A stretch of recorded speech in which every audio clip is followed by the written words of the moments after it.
I'm going to demonstrate how to use your GemPen to screen diamonds or synthetics using filter 1, filter 4, and our booklet to help you interpret the results. First of all, make sure that you have the correct filter, which in this case is filter 1. Switch it on and direct the light towards the diamond to see if it provokes an effect.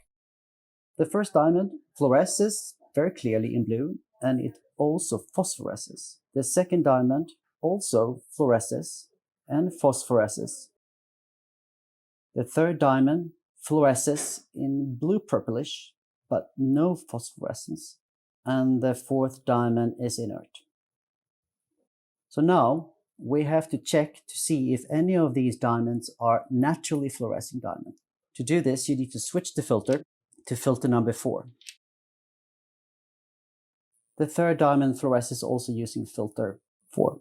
The conclusion here is the first two diamonds that fluoresce and phosphoresce in blue are synthetic HPHT diamonds, as demonstrated in the booklet. The third diamond that fluoresces in blue using filter 1 and also fluoresces using filter 4 is a naturally fluorescing diamond. The fourth diamond, which is inert, using both filters, is natural.